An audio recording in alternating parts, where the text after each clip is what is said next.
Hi everyone, in this tutorial I'm going to show you how to draw this horse in pastels.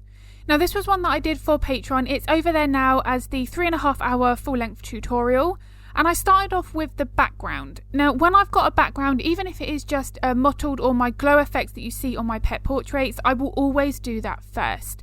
The reason being, the whiskers, the forelock, those details that overlap the background, they do need to overlap entirely in order to make that subject look like it's in front and in the foreground.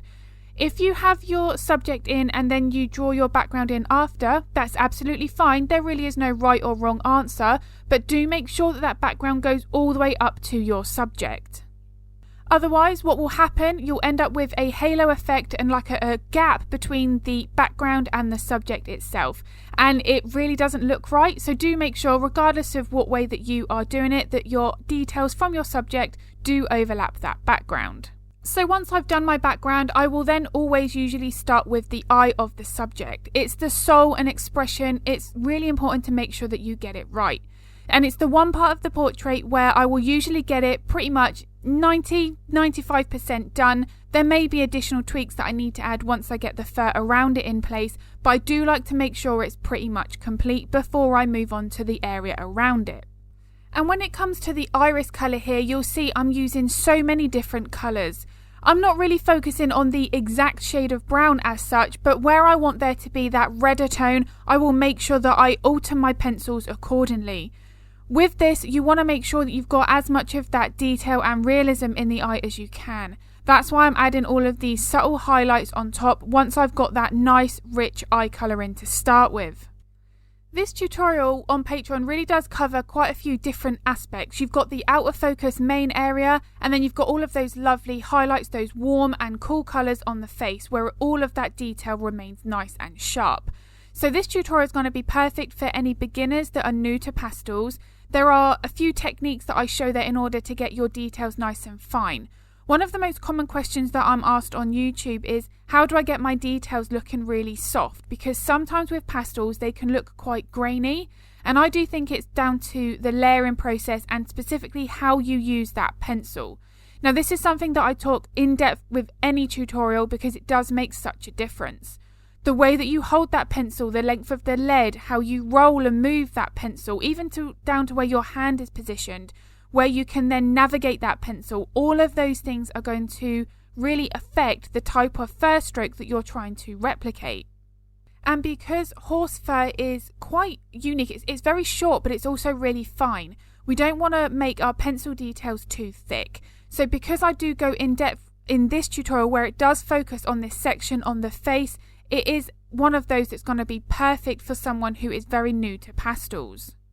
And also the reference photo and the liner are provided on Patreon, so any members who want to draw along, they can do. So if that's of interest in any of my other tutorials on Patreon, I will link that in the description below. But if you've seen any of my other videos here on YouTube, you'll know that I put a lot of emphasis on my base layer. So I will put down my base layer. Here I use my PanPastels. I'm really mapping in where my main lights and darks are, putting in where my warm and cool colours are.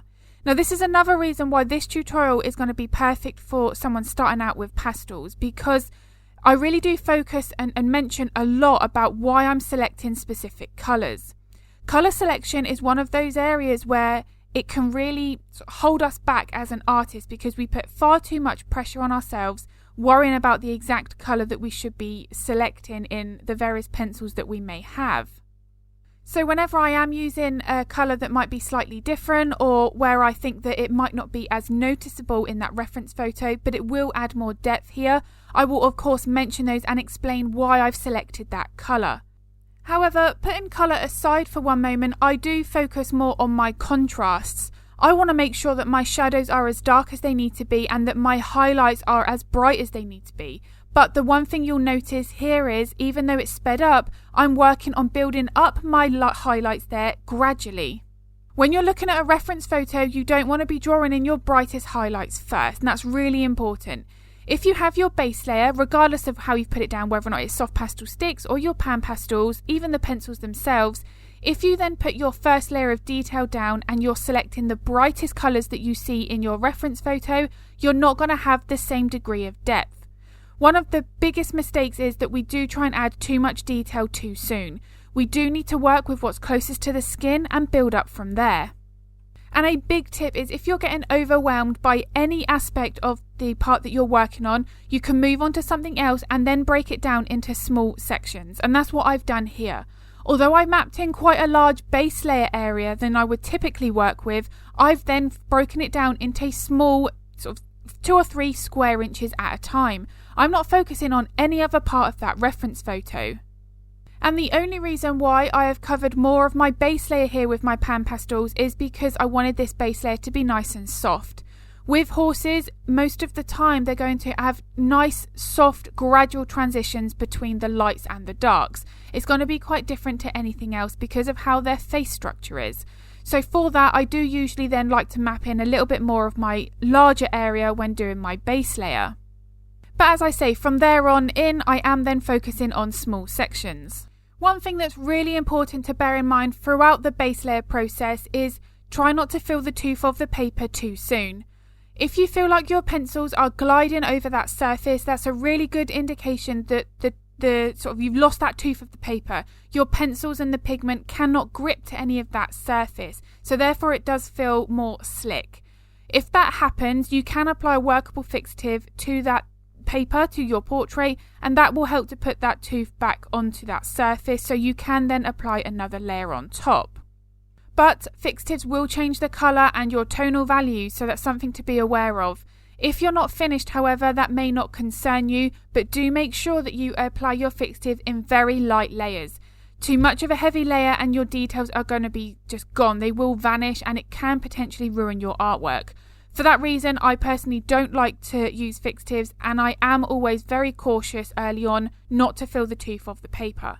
Again, this is something that I go in depth with in my Patreon tutorials, and I do have specific dedicated PanPastel tutorials available there with the do's and don'ts, how you should apply it to your paper, when to, the things to look out for with avoiding filling that tooth of the paper and so on. But once you've mastered how to get that layer down with the PanPastels, they really are a delight to work with. They blend beautifully, the pigments are nice and rich, so you get lovely colour saturation. However, if you fill the tooth of the paper, they can then become incredibly frustrating. So if you've got any questions about that, always pop them in the comments below. I'm more than happy to answer any of the art-related queries that you might have. So something else that I mentioned on my YouTube videos is the order in which you want to tackle each part of the portrait.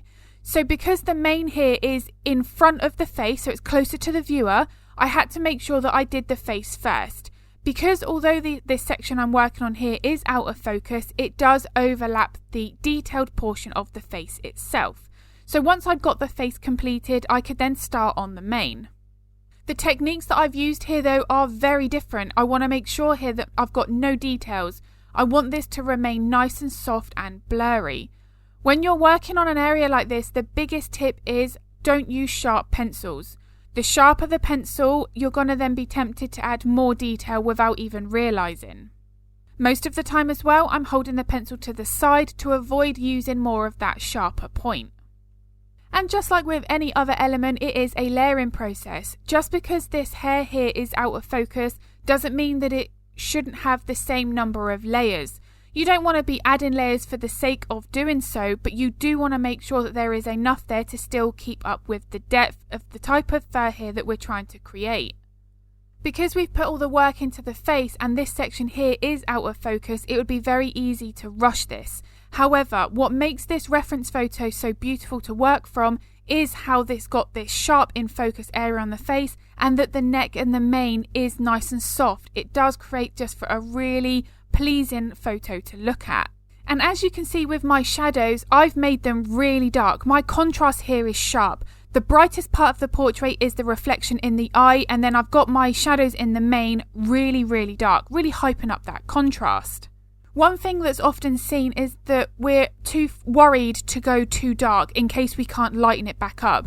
What happens then is the contrast is not the same, it's not going to have the same impact and wow factor.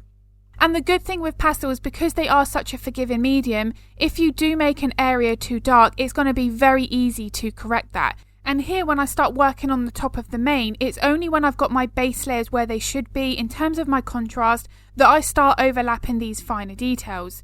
I start drawing in the few little strands here of the forelock that overlap that greenery in the background. It makes such a difference. Now, in order to create these long but fine lines, there is a little bit of a sort of a technique to holding that pencil and how you're going to move that pencil. So where that clip on Patreon is in real time, I can really show you and explain how to create such long details there with your pastel pencils. And in terms of these details, like the forelock where you've got some of those strands that overlap the face, the eyelashes on the lower eyelid and the whiskers, for instance, all of those details should be left to your last layers once you know that the layers underneath it are completely finished.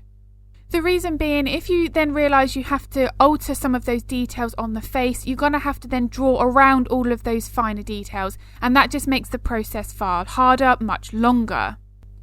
So here is a photo of my finished portrait. If this tutorial was of use, I'd really appreciate it if you could give it a thumbs up because it really does help. And if you want to get notified of future content, hit the subscribe and the bell button. And as I've mentioned, if you would like to draw along to this horse tutorial on Patreon, I'll link that in the description below. And the link to the Patreon website with all of the tutorials that are listed will also be linked below as well. As I say, if you've got any questions, pop them in the comments below and I am more than happy to answer them. I'll be uploading another video to YouTube here next week.